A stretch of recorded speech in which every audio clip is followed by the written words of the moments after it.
this week's Touch Base in Seoul, we have a legend in the world of musical theatre with us today. Mr. Brad Little has dropped by the studio.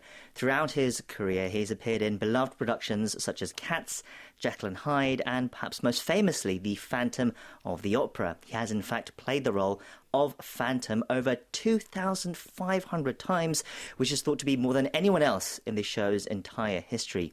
Now living in Seoul, he still performs, but he also engages in musical theatre education for young children.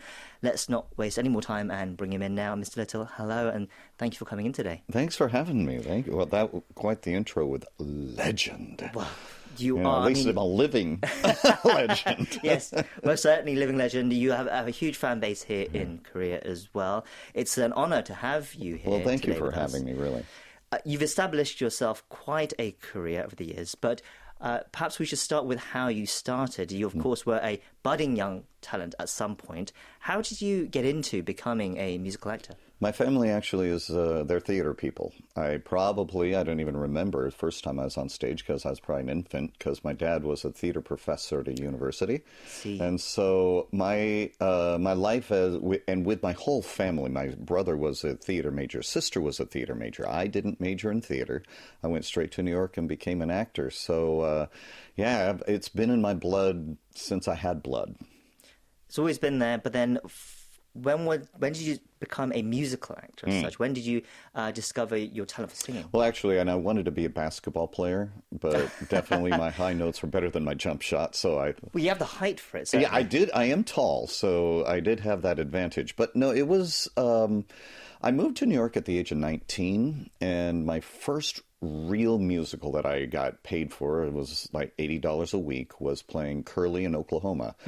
And I was very, very fortunate being a tall male who could sing. And I just continued working and working until I finally had my first Broadway show about 4 years later, which was Fiddler on the Roof. So, yeah, moved to New York at 19, jumped right into it. And did you find that it was musicals that you connected with most, that you enjoyed both the acting and the singing together? Absolutely, absolutely. No, musical theater is just been in my blood. Again, like I said, in my family. My mother was a piano teacher, and right next door to my room, I was music all the way. And so, yeah, musical theater, there wasn't like a time I woke up and said, I am going to do musical theater. It's just always been a part of my life from the beginning. What role have you enjoyed playing the most over the years? As you said, you've played Phantom 2000. We've got to cut out Phantom on that question because that's going to be the answer to that. Okay. I mean, I am very fond of playing the role of the Phantom. It's given me so much. But, there's a role that did play here in Korea one time, to my knowledge, and it actually was one of the most fun I had in performing, and that was Percy, or the Scarlet Pimpernel, in The Scarlet Pimpernel. Wow, okay. And a gentleman by the name of Frank Wildhorn wrote this show called The Scarlet Pimpernel, and playing that role was the greatest challenge, fun, everything. I would even say, people say, is it Jekyll and Hyde? And I would say even more than Jekyll and Hyde was playing Percy in The Scarlet Pimpernel.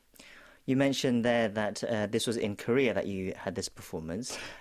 Not of the Scarlet Pimpernel. This was in America that I did that. Right. Well, tell us about how you first came to Korea as well, because you are now settled here. But how did you end up on these shores? Well, 2005, I was here with the first English language production of Phantom of the Opera, and I played the Phantom then. And boy, that was a time I'll never, ever forget. Just playing in front of the Korean audience. It had been done here in Korean once before. But never in English, and I have never experienced an audience like I experienced when I played. What was different about the audience here? It was as if Elvis Presley or the Beatles or Michael Jackson entered the building. I mean, it was literally that. That's how you felt. You felt like a rock star. And I had no idea about Korean fans at that time. And boy, I had a quick lesson when I was here in 2005. And And just watching the passion that they had and the people, young and old, the passion for musical theater, it's no surprise that it has just taken off the way it has. So you haven't seen that sort of audience reaction from other countries? At that time, never. Right. Absolutely never. It was wild to experience. Is that one of the reasons that led to you settling here then? It's certain things go in certain orders, but it definitely is why I came back to do more musicals. Why I came back to do an original musical called Tears of Heaven, and then Jekyll and Hyde. And so I ended up doing a lot of concerts here in Korea, so I kept coming back. But to answer your true question, is because I kept coming back, I ended up falling in love. I met my wife, and I now live here because I have fallen in love with not only Korea, but a Korean lady. So my wife and I have been together now for almost 7 years. I understand you have a young child as well now. A little 2-year-old, my little Pyeol. So her name is Pyeol, which is, she's named after my father because we spell it Pyaul, and my father's name is Paul. Right, interesting. And so we kind of added his name to the word star in Korean. And so her name is simply Pyeol. And my last name being Little Star. Little Star, I see. So what a wonderful little story and nickname, that name you have for your daughter there. So now that you've lived here in Korea, you've performed here and you spent some time here in the industry, what do you think is different about the Korean musical industry and the audience that you've seen here? What made them different after seeing them and your analysis of them? Well, I think the audience definitely is the number one thing that makes the huge difference. The audiences here in Korea are, they're called mega fans for a reason, or mania for a reason. And they are definitely the driving force of it. And so, it's definitely the audiences, how they accepted and love musical theater have absolutely been the driving force that I have seen in the theater industry. And doing theater, because we mentioned a little bit before we came on the air that I'm doing a musical with the Army right now. With the Korean military. Right. And so this is the second Korean musical I've done where it's produced and I'm like the only foreigner in it. So Michael Lee, who's also a famous musical theater actor, he's also in it with me. He and I share the same role. But he's actually been on the show here as well, actually, a couple of years ago. Oh, good. He's a good bud. Anyway, there are just the differences as far as like backstage differences. There's the beautiful thing that we used to have a tradition which Koreans still do, which is circle before a show. And so we all get together as a team and we have what we call the fighting circle. And the other kind of big difference I would have to say is Broadway is a little more relaxed with things, where Korea is definitely more detailed with things. Okay. And that would be the biggest difference of the two. Besides that, theater is theater. It's the same pretty much. Once you hit that stage, it's just communicating with your audience. I understand you've directed here in Korea as well now, musicals. One time I did. I directed a production of Gone with the Wind. And that was an education. That's for a whole nother segment. Very briefly, what was different about it? Well, the multicast was the biggest difference. The fact that you've got 2, 3, we had 5 different actors playing 3 different roles. And so trying to direct that, no American director ever has to do that in America. Right, that's quite unique to Korea, right? Right, yeah. Extremely. Well, I think other countries are doing it now, other Asian countries, but I think China's now doing it, and but it was Korea that I think started that.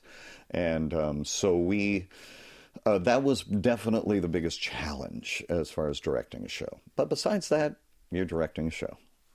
You're also involved in musical theatre education, as I mentioned earlier, with your Academy for Children, Brad Little's Star Academy. Can you tell us more about that? Yeah, my Star Academy I started 2 years ago. It's a dream that I've had ever since I came to Korea. When I heard the big yelling and everything of the audience, I thought, I want to bring what I know to Korea. And I thought better place than doing it with children, or better place to start than with children. My father taught a children's theater academy, which I was a part of way back when, and I'm kind of taking on his legacy and continuing what he taught me. And we started December of 2019 with 17 kids. We're now over 65 kids with 150 on a waiting list. Wow. And it's just booming. It's astounding how many people are interested in loving this. And I'm so happy that these young kids, who probably, odds are, they're not going to be actors, but they're going to be the future audiences for musical theater. And they also gain such amazing confidence with what we do and just get to learn how to work as a team. We do it completely my style, American style. I don't know how Koreans teach. That's not what I do. And so I do it my way, my style of teaching, and people, they're loving it. And I'm so glad. And it's my big passion, and it's what I look forward to continuing to do for the future, even opening it up down in Busan and Daegu. And so we're growing immensely. I've got a great team that I'm working with, and so my only thing is trying to find musical theater actors or musicians, musical theater musicians who speak English. Right. Because we do it in English. We're going to open up actually a Korean language classes this year, a couple of them. But again, all of the material, the songs we sing, they will always be in English. So all of that will be done in English. But it's been great. It sounds like it's exploded, Yeah. but you said it started in December 2019, just before the coronavirus hit. That was as well. right before coronavirus, and we have survived through Corona. We've had to take a couple of pauses because of just the restrictions and everything that were put on everybody, but we picked right back up, and we have done 3 successful seasons. We're on the middle of our 4th one right now, and we'll be starting up our 5th season sometime next year. Why do you think there's such a demand for it? Why do you think parents have signed up, as you said, a waiting list? Well, first of all, I think that everyone loves musical theater. I mean, a lot of people now love musical theater. And then I think what has been happening, which I knew nothing about, these mom cafes that that go around. Right, that these are I social internet communities. Yeah, I guess that it has just boomed in these mom cafes. And so these mothers are talking to other mothers of what it is that we do. Honestly, what is the reason for our success? I don't know. I just have fun doing it. And everyone is now just coming in and saying they want to be a part of it, which I'm thrilled of. Again, I always start with telling my parents that this is not about making your child a star. We don't even go into real training. That's not what we do. We can do that outside of the school, but in the school, it is about educating the kids of musical theater songs, doing a performance, and and so the parents love that. And also, we do a showcase at the end of one of our seasons, so the parents get to see their kids perform on the stage with each other. So that's always a pleasing thing for the parents. I think it's your enthusiasm which is infectious, and it spreads to all their parents and their children as well. Yeah, it is. And enthusiasm is definitely what we've got. It's a family, and I hope it always stays a family. We've kept that feeling of family with parents and teachers and the kids. Honestly, these kids are turning into being my kids as well, and it is great. You've also been involved in another one of our KBS World Radio shows recently. You've been the voice behind a show on our network called Global Audiobook, where you've been telling Korean folk tales with your wonderful voice and acting talent of yours. But I understand the first time that you've done radio or this sort of audio work before, which I found quite surprising. Yeah, well, reading, I don't know how many of your listeners out there know much about dyslexia, but I'm extremely dyslexic. And this was my kind of jumping off the cliff and doing something that I'm not comfortable doing, are these readings.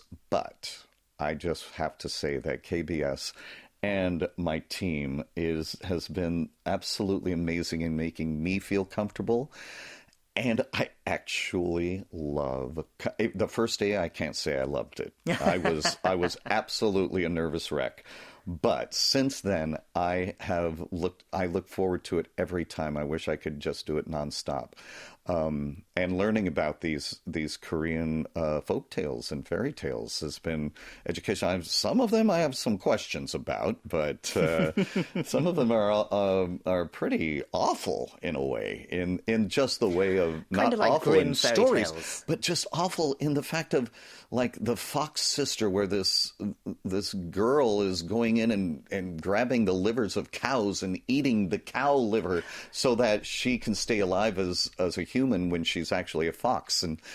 But you know, the Brits, they all the grim fairy tales, they are originally quite dark as well. They are awful. What is it about fairy tales and how grim exactly they are worldwide, I found? Sure.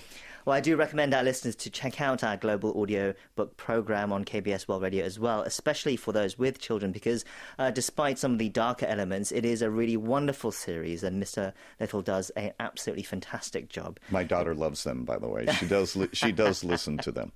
Sure. And what are your, finally, plans for the future? As you said, you're working with the military on a musical. Are you singing in Korean then? No, singing in English. Okay. And so I play a UN general in this. So I sing in English, and we've got some other Korean actors who are singing in other languages, so that it becomes kind of like a UN thing. So yeah, no, doing that right now, that'll take me up until December, January. And then I go to Taiwan to continue Cats, the musical Cats, where I'll be doing that. And then coming back, and my academy is really the main thing that I know of that is going to be continuing. My career is, as an actor, you never know when your next job is going to happen and what it's going to be. So, but it'll be something, I'm sure. I've been very, very lucky in my lifetime as an actor, and it'll continue, I hope. We'll have to wrap it up there, but it was an absolute delight to speak to you today. Really, thank you for having me. We wish you all the best of luck with your future projects. We've been speaking with the musical actor Brad Little for Touch Base in Seoul. Thank you once again, and we hope to speak to you again soon. I look forward to it.